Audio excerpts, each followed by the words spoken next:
The final bid, the auction was almost over. The large alien hall was filled with noise, clinking glasses, soft murmurs, and the echo of the announcer's deep voice. Rich alien nobles sat in velvet chairs, their strange eyes scanning the stage. One by one, rare slaves had been sold, engineered warriors, mind readers, shapeshifters. But now, only one remained. She stood at the center of the stage, tall, wild, and unbroken. Her skin was a soft violet color. Her hair was dark blue and messy, falling across her sharp cheekbones. She wore torn, faded robes. Her wrists were bound in glowing cuffs, but her eyes, those burning, golden eyes, were filled with fury, not fear. The announcer stepped forward, his voice booming. "This is the final item of the night," he said. "She is an untamable alien female of the Zirathi species. Highly dangerous. Multiple past owners injured.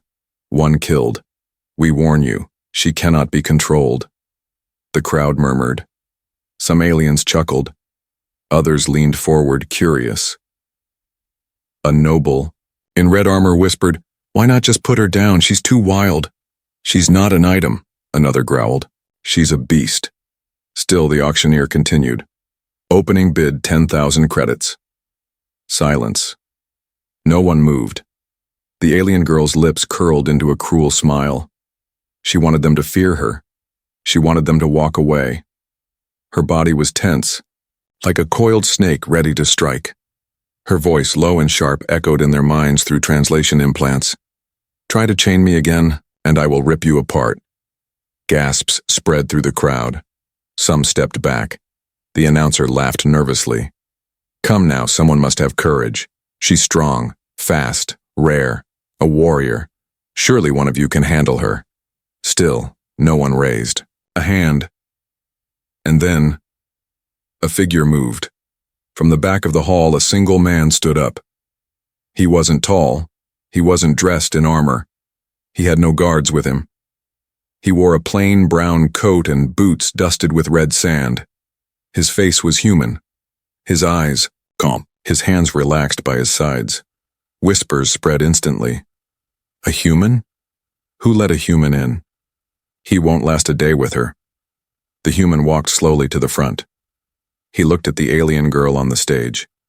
She stared back, her golden eyes sharp and unblinking. She hated him already, just like the others. She wanted him to walk away, but he didn't. He looked up at the announcer and said 4 words loud and clear. "I'll pay the price." The entire hall went silent. The announcer blinked. What? You want to buy her?" "Yes." "She's not a pet," the announcer said. "She'll kill you." The human smiled a little. "Then she'll be free." Now the alien girl's expression changed. Her brow tightened. She didn't understand.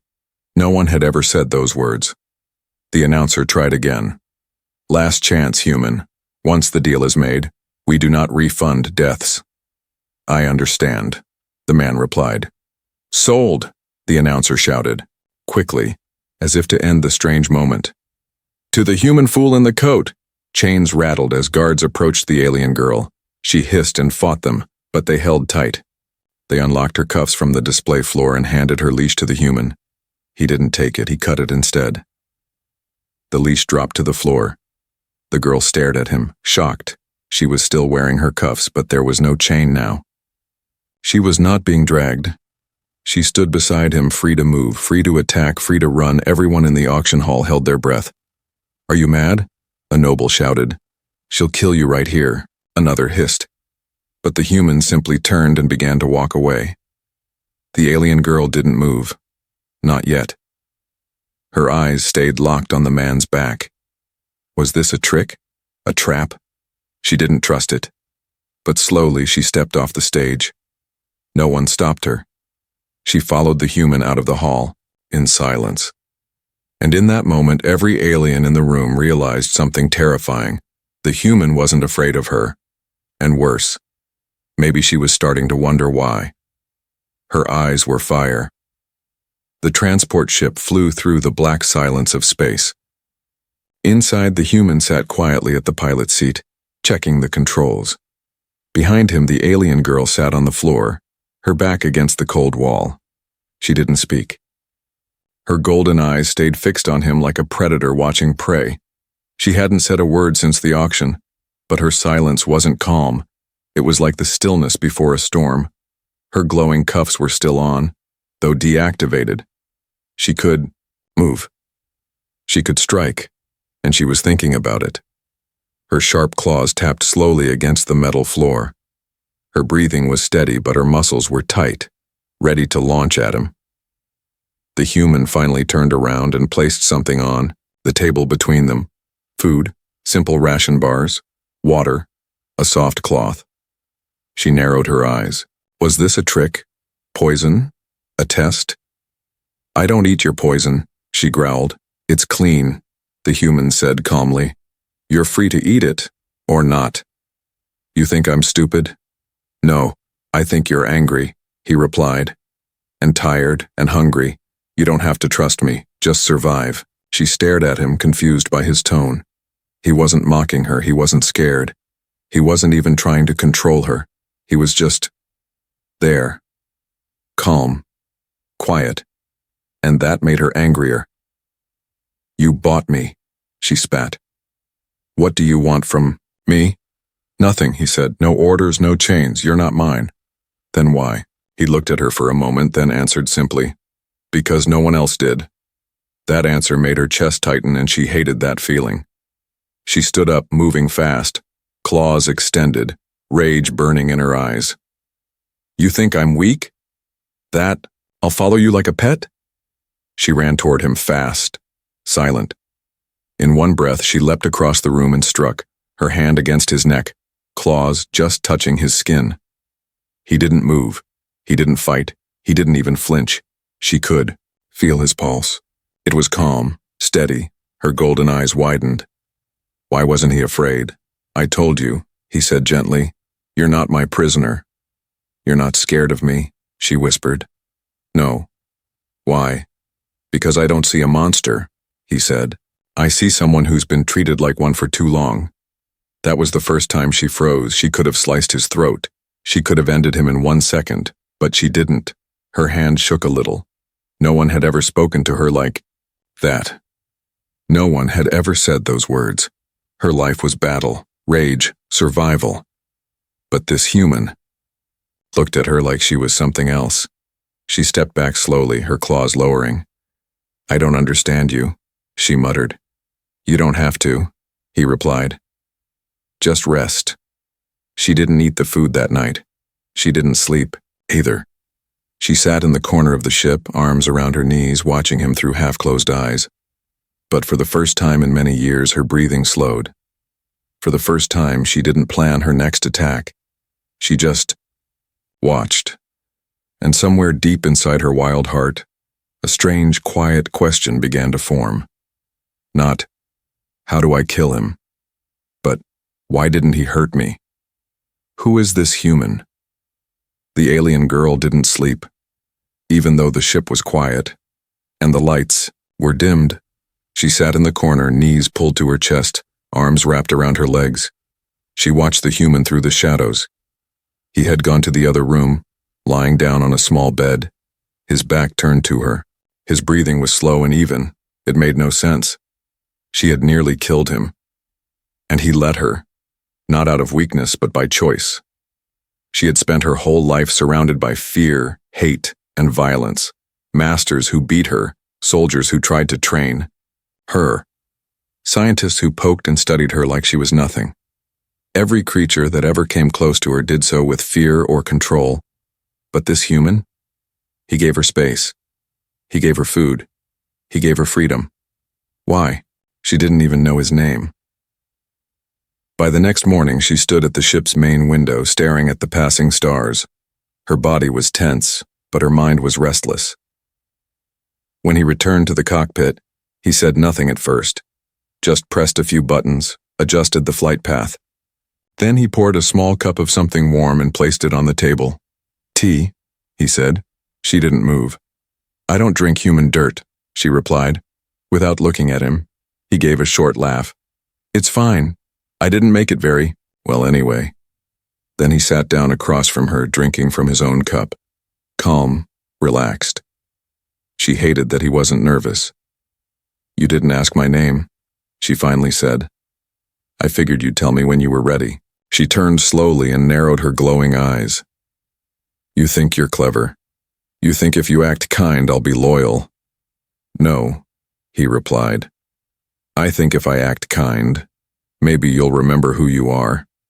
That hit her harder than any laser blast. She blinked, unsure how to respond. He looked at her gently. "You weren't always like this, were you?" Her fists clenched. "Don't pretend you know me." "I don't," he said softly. "But I've seen enough pain to recognize it in others." She turned her back again, chest tight. The memories flashed. Her people hunted down. Her mother falling during the last raid. The cage she woke up in after being sold the first time. All the screaming. All the blood. "You have no idea what I've been through." "No," he said again. "But I think you'd rather die than be owned again. That's something I do understand." They flew in silence for hours. She didn't eat the food, but she stopped calling it poison. She drank the water. She even sat on a chair instead of the floor. Small changes, but they were happening. When he wasn't watching, she studied him. He was just human. Short brown hair, a bit messy. Skin marked with old scars, real ones, not smooth surgical ones. His hands were rough. He looked like a man who had worked hard his entire life, but that wasn't what confused her. It was his calm. She had watched fear in the eyes of generals, smugglers, slave lords. But this man looked at her like she was just another person. Not a weapon, not a threat. And for some reason that made her angrier than fear ever had. That evening, while he sat fixing part of the engine near the rear of the ship, she finally asked, "What's your name?" He didn't stop working. "Callan." She tasted the name silently. "And you?" he asked.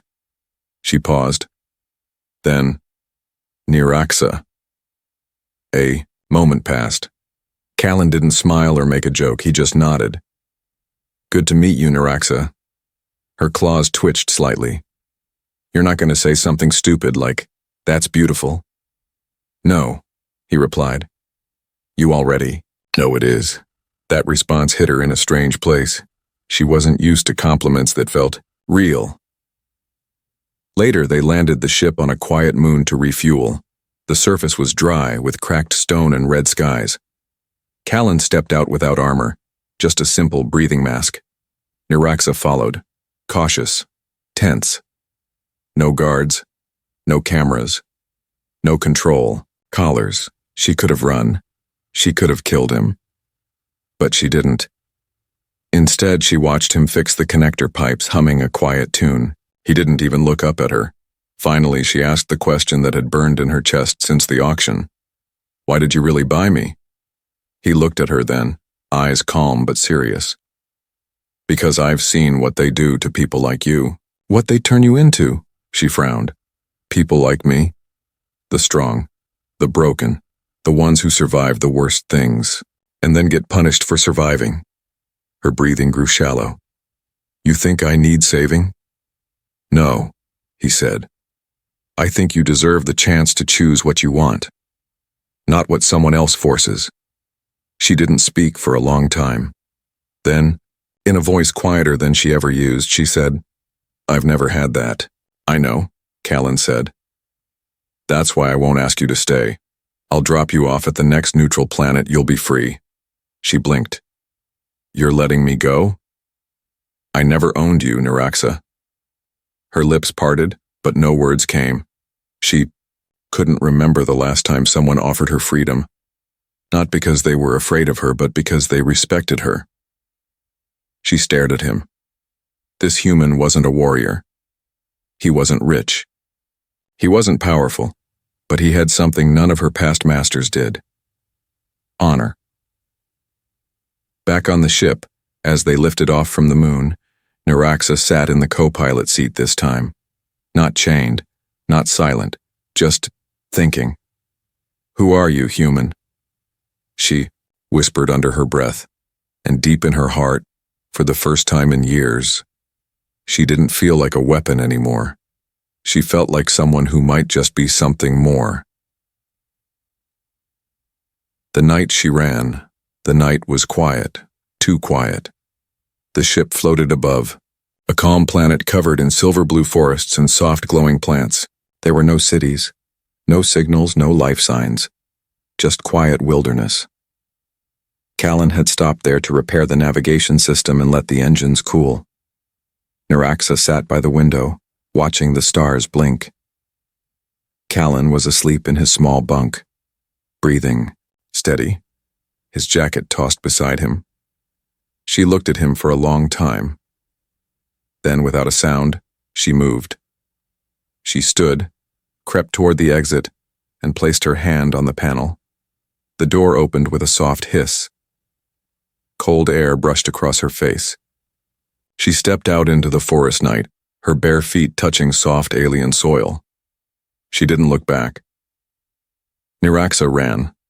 Branches brushed her skin as she pushed through the glowing trees. Her legs moved fast, her heart racing, but not with fear. It was habit, survival. This was all she knew. Running, escaping, freedom. No, not yet. She needed distance, she needed silence. She needed to disappear. Leaves crunched underfoot. Strange lights flickered around her. Alien insects hummed in the distance. The night air was thick, sweet, and strange. But Naraxa didn't care. She didn't stop running until her legs ached, and then she collapsed. Her knees hit the moss. Her breathing came fast, her chest rising and falling. She looked up at the stars through the trees and whispered to herself, "You almost let your guard down." Anger boiled in her chest. Anger at him. For being kind, anger at herself, for feeling something. She had trusted no one for years. No one deserved it, not even a strange human who bought her and gave her food. She clenched her fists and growled, "I'm not his pet. I'm not weak." Then she stood again, ready to keep moving. But something was wrong. Her vision blurred. Her arms felt heavy, her legs shaking. She dropped to the ground again, and this time, she couldn't get up. Her hand brushed against something sharp sticking, out from her thigh. A small spine, thorned. Poison. She hadn't noticed it in the dark. Some alien plant must have scratched her while running. Her body began to sweat. Her heartbeat slowed. "No," she whispered. Her world spun. Her body grew cold. And then, darkness. She didn't know how long she was out. But when she opened her eyes, the sky above her was turning light. Sunrise. And then she heard something. Footsteps. She tensed, forcing her body to move. But she couldn't. She was too weak. She expected a beast, a hunter, even death. But then, a familiar face appeared above her. Callan. His eyes were full of worry, his breath fast, his shirt soaked with sweat. He had been running for her. "I found you," he said, kneeling beside her. "You stubborn alien." She tried to push him away. "Leave me," she whispered. "Not a chance." He pulled a small injector from his pocket and pressed it to her leg, right above the wound. The serum entered her bloodstream, neutralizing the toxin. How did you find me?" she asked, voice trembling. "I followed the crushed leaves," he said. "You're not as quiet as you think." She tried to laugh, but it came out like a cough. "You came for me?" she asked again. He looked into her golden eyes. "Of course I did. I ran. I know. I could have killed you. I know. Why didn't you let me go?" He paused, then said, "Because even if you hate me for it, I couldn't let you die alone in the dark." Those words broke something in her. She had heard orders, threats, commands, insults her whole life. But never words like that. He picked her up gently, carried her like she weighed nothing. Her head rested against his chest. She could hear his heartbeat, fast, but steady. She hated how safe it made her feel. She hated how warm he was. And yet, she didn't stop him, not this time. Back on the ship, he laid her down on the cot, cleaned the wound, wrapped her leg. Hours passed. She watched him move around the room, checking the ship, refilling water, adjusting temperature. He didn't say much. He didn't ask her why she ran. He just stayed. At some point, she whispered, "I didn't mean to hurt you." He turned surprised. "What?" "When I ran, I didn't mean to make you worry." He smiled a little and sat down near her. "I wasn't worried," he said. "I was terrified." That made her lips twitch. The closest thing to a smile she'd given in years. "You're a strange human." "Maybe," he said. "But you're a stranger alien." Silence again. Not cold silence, safe silence. The kind where no one needs to lie. That night, she didn't sleep in the corner. She slept on the cot, her eyes closing slowly as the engines hummed softly. And for the first time since she was taken from her world, she didn't dream of cages. She dreamed of stars, and a voice that didn't command her, but called her by name. The beast within her, Naraxa, stood in front of the mirror inside the ship's small washroom. The human's ship wasn't made for comfort. The walls were scratched metal. The lights flickered. But it was warm, clean, quiet. And for the first time, she saw herself, really saw herself. She touched the edge of her face, sharp features, wild hair, glowing eyes, eyes that used to terrify. But now, something was different. Her reflection didn't scare her anymore. It confused her. She stepped out and found Callan fixing a broken control panel in the hallway. He had a smudge of grease across his face. His sleeves were rolled up. He didn't hear her at first. "You don't lock the doors," she said. He turned, wiping his hands. "You're not a prisoner," he replied. "I could have taken the ship, killed you in your sleep." "I know." She stared at him, confused, again. "Then why do you sleep so deeply?" Callan grinned. "I'm just a good sleeper." Naraxa almost smiled. Almost. But the smile died before it reached her lips. She was still scared. Not of him, but of herself. That night, she had a nightmare. It came like a storm. She was back in the cage. Chains burned her skin, guards beat her, prodded her, laughed. Her blood boiled. Her teeth bared. She screamed and tore through them like fire. She felt her claws sink into flesh, heard their screams, smelled the blood. And when it was over, she was alone, surrounded by bodies. Alone. She woke with a gasp, sweat on her forehead, breath sharp and wild. She looked around. The ship was quiet. No chains, no cage, no guards. Just the soft sound of humming engines. And Callan, asleep in the chair across from her. He had stayed again. She closed her eyes, breathing slowly. But the nightmare clung to her skin. The next morning, she stepped into the cargo bay and found a practice dummy standing in the middle. It wasn't high-tech, just fabric and metal stitched together. It looked like something Callan had built by hand. There was a note on the crate beside it. "If you're going to fight something, fight this, not yourself." She stared at it for a long time. Then she stepped forward and let go. Her claws sliced the air. Her feet moved in rhythm, strike, step, spin, slash, again and again. She fought like she was alive again, not as a slave, not as a weapon, but as something else, something new. Later, Callan came down holding 2 mugs of hot tea. He didn't say a word about the dents in the dummy or the burn marks on the floor. He just handed her a mug. "Thanks for not wrecking the engine," he said with a smirk. She took the tea, still catching her breath. "I dreamed of killing again," she whispered. He didn't laugh, he didn't judge. He sat beside her, You've been trained like a weapon for too long, he said. That kind of rage doesn't just vanish. I enjoyed it, she said coldly. The screams, the power, I liked it. He looked at her for a long time, then said, You survived it. That doesn't make you a monster. I'm not sure. I am.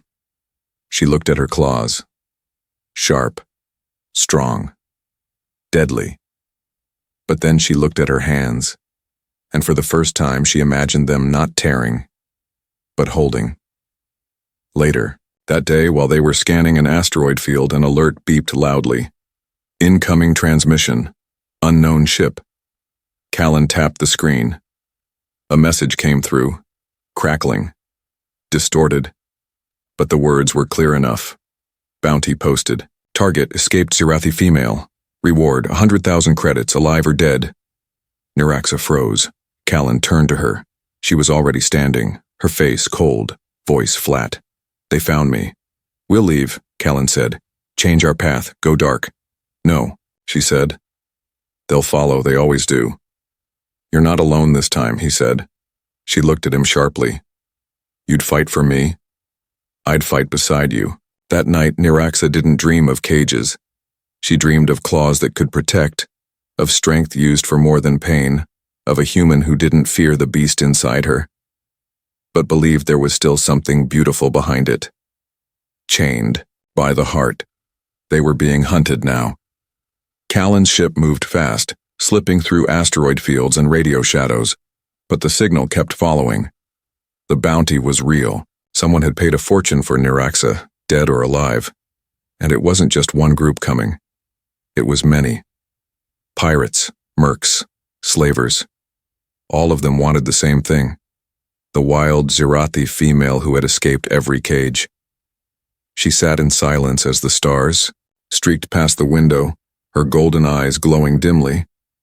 Her hands were clenched tight. The cuffs were still on her wrists, but powered off, forgotten. Callan never mentioned them. He never needed to. He had never treated her like a prisoner. But the galaxy still did. I should go, she said one evening, staring at the nav map. If I leave, they'll stop chasing your ship. Callan was in the engine bay, wiping sweat from his face. He turned calmly. No, they want me, not you. Doesn't matter. She stepped forward, angry now. I'm dangerous, Callan. I have a price on my head. You'll die for helping me. He met her eyes. Then I'll die for something that matters. She opened her mouth, then closed it. She couldn't argue with that, because deep down, she didn't want to leave. Later that night, an alarm blared. A ship was approaching, fast, too fast. Niraxa was already in the hallway, claws sharp, eyes glowing brighter than ever. Who is it? She asked. Callan's fingers flew over the controls. Small warship, 6 life signs, bounty hunters. They're here for me. He glanced at her. Then they picked the wrong ship. They didn't run this time. Callan brought the ship down onto a nearby moon, empty, rocky, with dust storms and sharp cliffs. He landed near a canyon wall, powered down, and set the outer defenses. Then he handed Niraxa a small device. What's this? She asked. A beacon. Hidden frequency. If I go down, run with it. It'll call help. She crushed it in her hand. I'm not running again. He didn't argue. He just smiled, and then they prepared to fight, together. The bounty hunters landed minutes later. Their boots crunched on dry ground. Their armor was shiny, their weapons high-tech. They looked confident, cocky. Hand over. The alien, the leader called through a speaker. And we'll let you live. Callan stepped out first, unarmed. I don't think so, he said. They laughed. Do you even know what she is? That creature's a killer. She's more human than any of you, he replied. They raised their weapons, and that's when Niraxa dropped from above. She came like a shadow, fast and fierce. Her claws ripped through the air, striking with precision. One hunter went down instantly, gasping for breath. Another turned and fired, but Callan tackled him, knocking the blaster out of his hand. They moved like they had trained together, like they trusted each other with their lives. And maybe they did. The fight was fast, brutal. When it ended, 5 of the 6 hunters were on the ground, unconscious, groaning, or tied up with cable.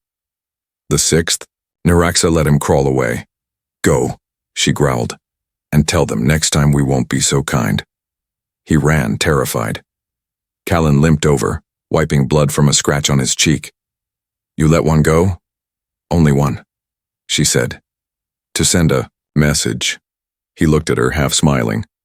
"Didn't take you for a strategist?" She smirked. "Didn't take you for a fighter?" "I'm full of surprises." That night, they sat outside the ship, watching the moons rise over the rocky cliffs. Callan handed her a can of something warm. She took it without speaking. They sat in silence for a while. Then Naraxa said, "You don't have to stay with me. I know. You could turn me in. Get the bounty. Live rich. I don't want credits." She turned to him, voice low. "Then what do you want?" He didn't answer right away. Then softly, "I want you to know you were never a monster. Not to me." Her chest tightened. "I hurt people. You survived. I killed. You had no choice. I scare people. You never scared me." She looked down at her hands. Claws. But he saw something else. He saw someone learning how to heal. She took a deep breath and whispered, "Then tell me, Callan, what am I now?" He turned toward her, eyes calm, steady. "You're free. And whatever you choose next, it's yours." She looked at him for a long time, then did something she hadn't done in years. She smiled. A real one. No tricks, no rage, just soft, quiet warmth. The galaxy still wanted to chain her, but her heart was already bound, not by force, not by fear, but by the one human who never tried to tame her. He just stood beside her. She was no one's property anymore. The bounty never truly went away. Even after the battle on the moon, even after Callan and Naraxa escaped again, word had spread. The Zirathi female who couldn't be broken was still alive. And worse, she was no longer alone. To slave traders, that was a threat. To bounty hunters, that was a prize. To the Zirathi enemies, that was a problem. So they came for her again. Bigger ships. More mercenaries. And this time, they didn't come to capture. They came to erase her. The first attack happened near the edge of the Wreath system. Callan and Naraxa had docked on a supply station hidden inside an asteroid field. Just fuel and food. Nothing big. Nothing special. But they were tracked. As Callan refilled the ship, Naraxa walked quietly through the station market. She didn't wear chains. She didn't hide her eyes. Some stared, some whispered, but no one dared touch her. She felt the eyes. She remembered the old fear. But now, she stood tall. The girl who once dreamed of ripping throats just to breathe free now walked with a strange calm. That's when she heard the alarm. Then, an explosion. The outer docking bay burst into fire as ships descended. Mercenary crafts, with no flags, only weapons. She saw the symbol painted on their hulls. The brand of the Slaver Guild. They weren't here for peace. "Get back to the ship." Callan's voice echoed over her comm. She sprinted. Smoke filled the corridors. People screamed. Droids sparked and twitched. Fire alarms blared, but the real danger wasn't the flames, it was what followed behind them. The hunters. 6 of them in full black armor with energy nets, stunners, and gas bombs. She didn't wait. She leapt. Claws out. She struck the first, before he raised his weapon. His head snapped to the side, helmet cracking. The second fired, she dodged, rolled, sliced low across his leg, but there were too many. She could feel it. One net wrapped around her leg. Another blast struck her shoulder. She grunted, stumbled. Her vision shook, but she didn't fall. They wanted to take her alive. That was their mistake. She screamed, not in fear, but in fury. The walls shook with her voice. And then came him, Callan. He appeared through the smoke, firing from cover. Not wild, not panicked, precise. He wasn't the strongest, he wasn't the fastest, but he was brave and he didn't run. Between Naraxa's claws and Callan's aim, 3 went down. The rest began retreating. But Naraxa chased. She didn't want them to run. She wanted them to carry a message. Back aboard the ship, blood on her hands, Naraxa sat quietly by the medkit. Callan patched her shoulder, burned, but not deep. "You didn't have to follow them," he said. "I didn't want them to forget." She replied, "Forget what?" "That I'm not a pet." He smiled faintly. "No one who's met you would think that." She looked at him. "I used to think freedom meant being alone," she said. "That if I broke every chain, if I killed every master, I'd finally be free." He didn't speak. She looked down. "But I was wrong." He placed his hand over hers. "You're free now," he said softly. "Then why does it feel like I'm still running?" He squeezed her hand. "Because maybe it's time to stop." That night, Naraxa didn't dream of cages. She dreamed of a Planet 1. She remembered only in flashes. Her homeworld. Shirath. She had been taken from it when she was young. Too young to remember the names. The trees, the sky. Only flashes remained. Blue rivers. Cliffs that hummed when the wind blew. Voices singing in a language she no longer spoke. She woke up with tears in her eyes. She hadn't cried in years.